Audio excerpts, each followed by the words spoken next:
एक दिन भीमसेन किसी सेवा कार्य के लिए वन में अकेले विचरण कर रहे थे। कांतिमान महाबली भीमसेन किसी को कुछ समझते नहीं। उधर दहाड़ मारी, ऐसे ही जंगल में आनंद पूर्वक वो दहाड़ गूंज पड़ी तो तत्काल देखा एक गुफा से मुंह फैलाए हुए अजगर ऐसे, और उसका आकर्षण इतने जोर का था कि जैसे कुछ चुंबक खींच लेता है, ऐसे भीम खींचे हुए चले गए और वो अपने शरीर से भीम को फांस लिया। जो अजगर होता पहला कार्य करता है अपने शिकार को अपने बंधन में इतना जकड़ता है कि चूर चूर हो जाए, फिर उसे लील जाता है। पर्वत काय विशाल अजगर महाबली भीमसेन ने देखा कि हल्दी का जैसा रंग, ऐसे उसकी त्वचा का रंग, और क्रोध में हुआ भीम को जकड़ने लगा। भीम ने अपनी बहुत ताकत लगाई पर कुछ काम नहीं कर रही उसकी जकड़ के आगे। भीमसेन का शरीर शिथिल होने लगा, अचेत होने लगे, कोई बल काम नहीं कर रहा। दसियों हजार हाथियों का बल जिनकी भुजाओं में है, अजगर से आज नहीं छूट पा रहे। तेजस्वी भीम ने अपने को जब देखा कि अब तो बस ये लील ही जाएगा, अपने पास में नागपाश में बांध लिया। घोर प्रयत्न किया, भीमसेन किसी भी प्रकार सर्प के उस पास से बाहर नहीं निकल सके। भीम ने सर्प से कहा कि मैं निश्चित कह सकता हूं कि आप कोई सिद्ध हैं या वरदानी हैं, नहीं तो कोई ऐसा नहीं है कि जो मुझे बांध सके। मैं धर्मराज युधिष्ठिर का छोटा भाई, महाराज पांडु का पुत्र भीमसेन हूं। दसियों हजार हाथियों का बल हमारी भुजाओं में है। जैसा आपने जकड़ रखा है ऐसा कोई त्रिभुवन में मुझे बांध नहीं सकता। सैकड़ों अजगर मेरे सामने कुछ नहीं है। सैकड़ों केसरी, सिंह, व्याघ्र, महेश, गजराज एक साथ मिलकर आ जाए, सबको मैं भुजाओं की टक्कर से रौंद दूं। कोई भी त्रिभुवन का राक्षस, पिशाच, महाबली, नाग भी ऐसा नहीं जो मुझे बांध सके। लेकिन ये क्या कारण है?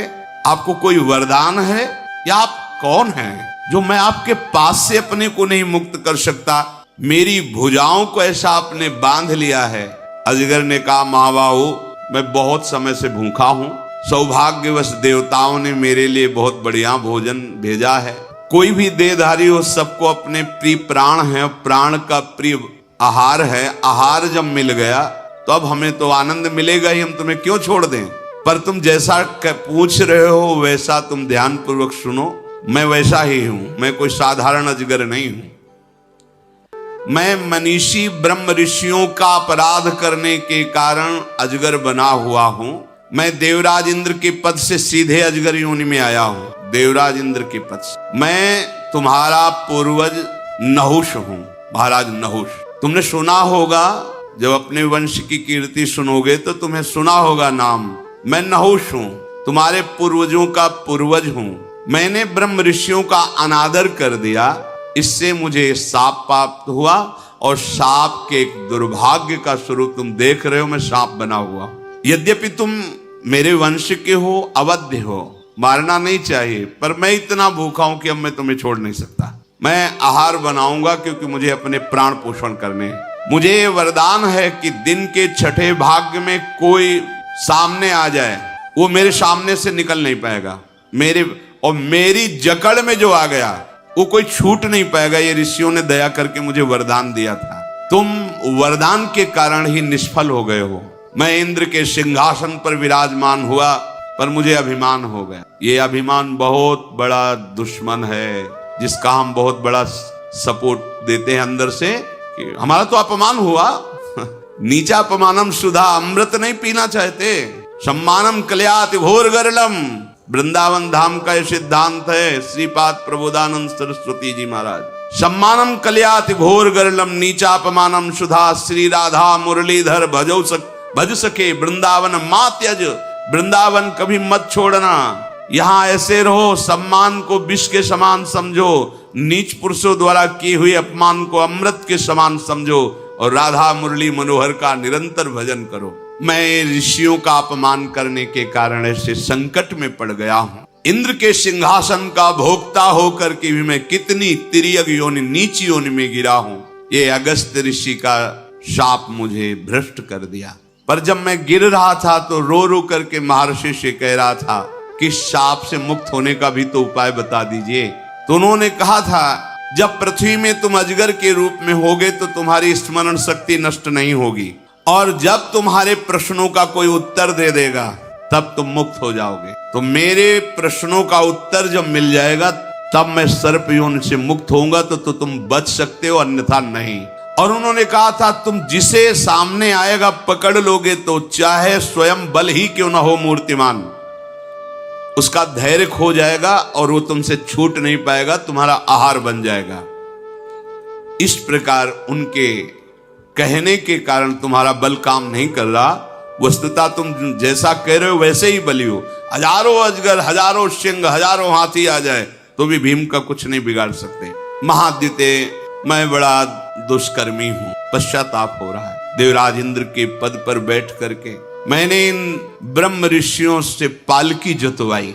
ऊपर वो बैठे पालकी में ब्रह्म ऋषि, ये अभिमान कुछ भी करवा लेता है, बहुत होश।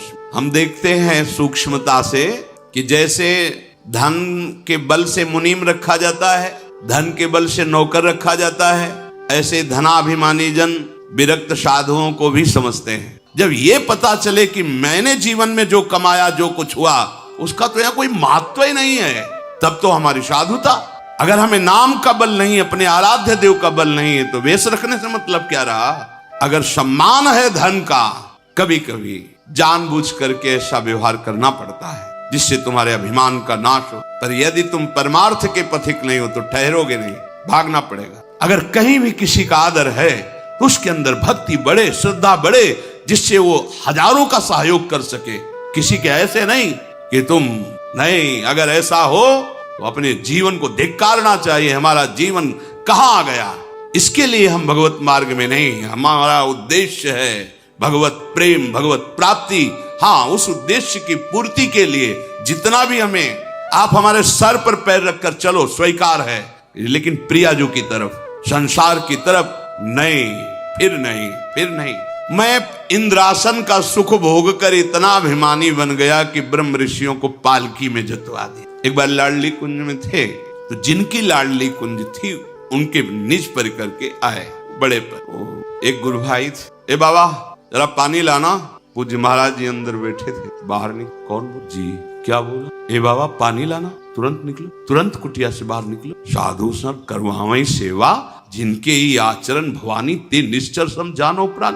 आज्ञा कर रहे हो तुम, तुम्हें प्यास लगी थी तो तुम दैन्यता से बोल सकते थे बाबा क्या जल मिलेगा, तो तुम आए हो, ठीक है, आज्ञा, निकलो बाहर, कभी यहाँ मत आना, चलो यहाँ से बाहर। गुरुजनों को भी देखा है, महापुरुषों को देखा नहीं। ये ध्यान रखो, ऐसा जीवन मत बना लो। हम प्रेम भिक्षुक हैं, धन भिक्षुक नहीं, मान भिक्षुक नहीं।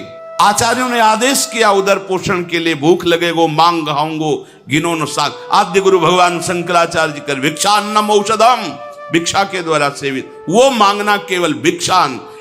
5 मिनट, 10 मिनट, आधा घंटा के लिए भिखारी, और हर समय के लिए 23.5 घंटा के लिए बादशाहों का बादशाह। साधु का मतलब आधा घंटा के लिए भिक्षुक केवल, वो भी नियमानुसार। दरवाजे के बाहर राधे श्याम, मिला तो मिला, नहीं तो उपवास। आधा घंटा भिक्षुक और 23.5 घंटा बादशाह का बादशाह, चाहे न चाहे कबों कछु।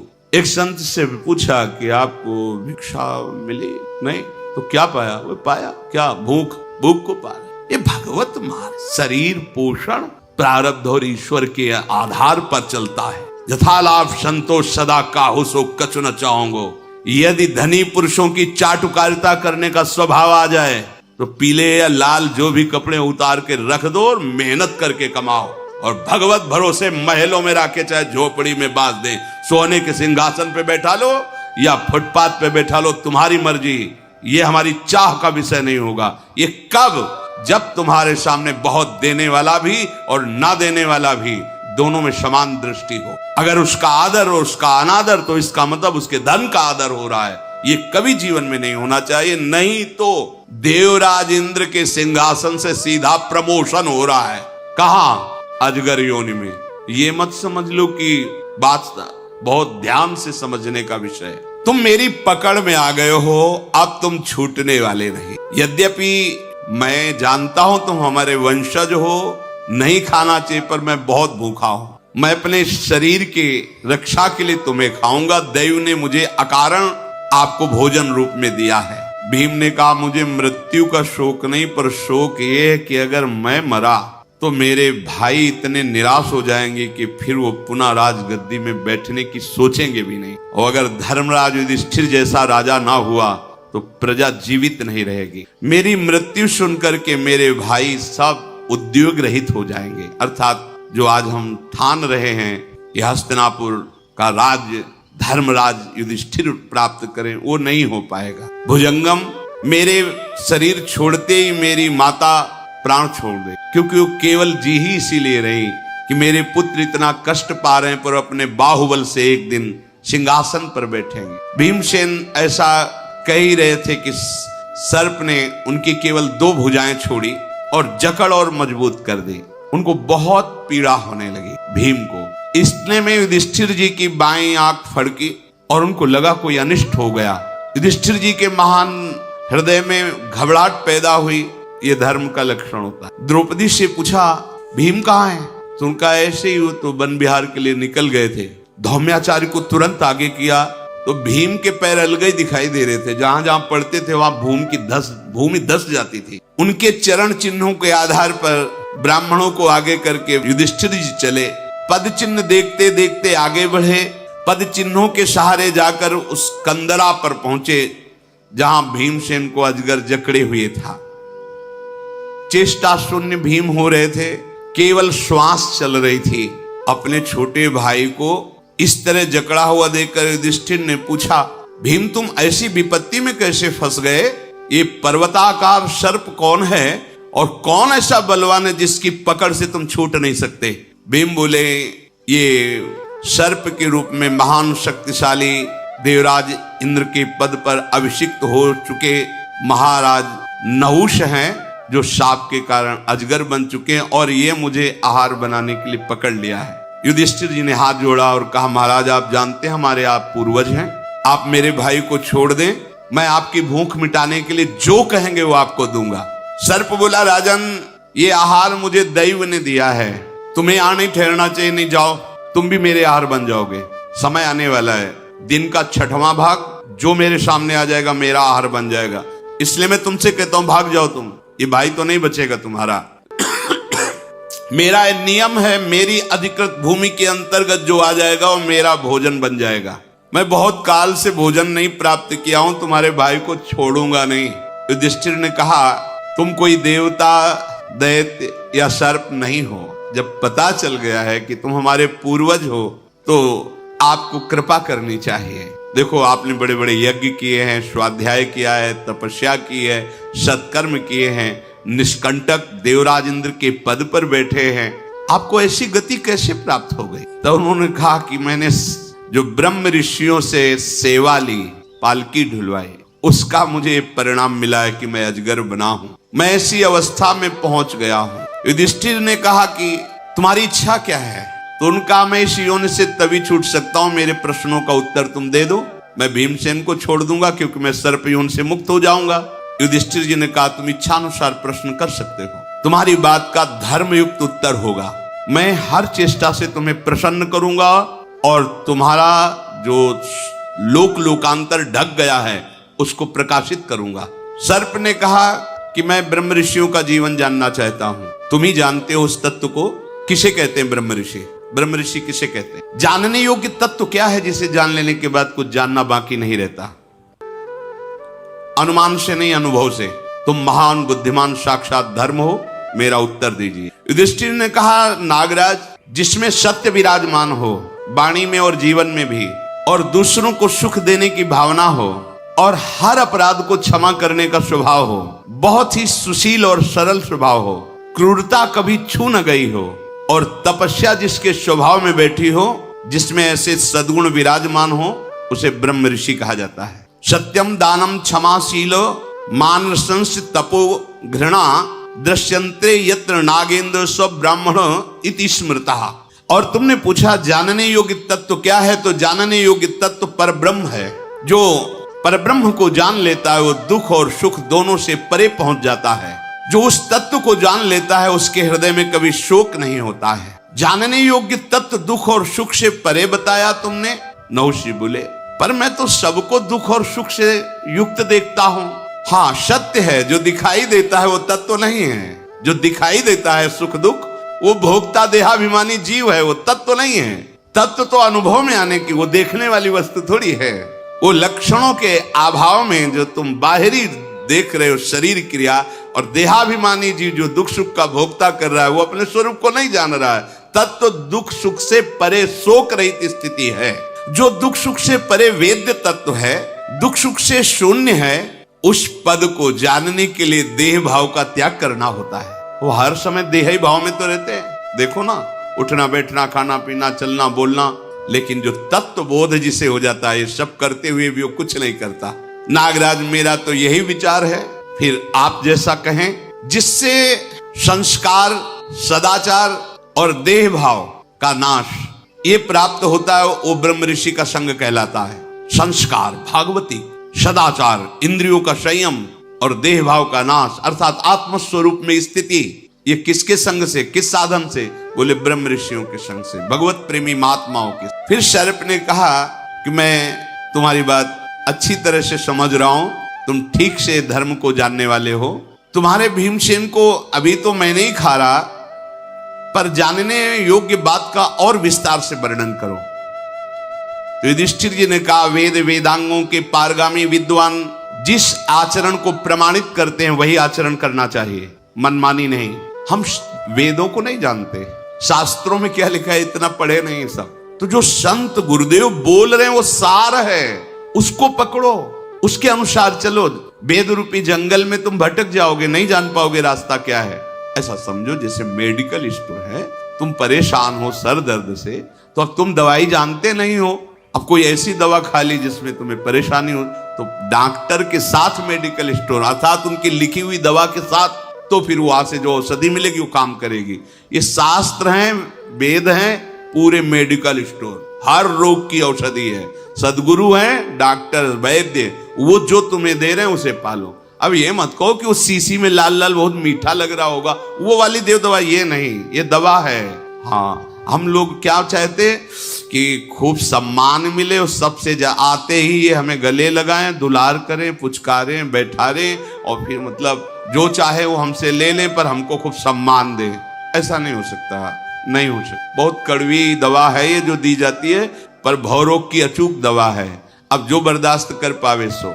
ये समझो, ये केली कुंज एक वो घेरा है जिस घेरे के अंतर्गत श्री जी की करुणा दृष्टि का आश्रय लेकर उनके अनन्य होकर बस बैठे हैं, बाट जो रहे हैं, साधना नहीं कर रहे, हम बाट जो रहे हैं प्यारी जी के बुलावे की। बस आप इतनी खास बात समझ, बस जब बुलावा आवे प्रीतम का, छोड़ो दुकान मकान, चलो चलते हैं श्री जी के घर, बस इतना है। तो बुलावा कैसे आएगा?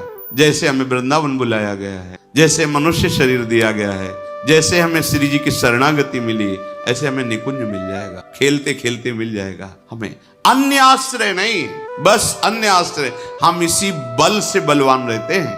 अन्य आश्रय नहीं, भूल कर भी अन्य आश्रय नहीं।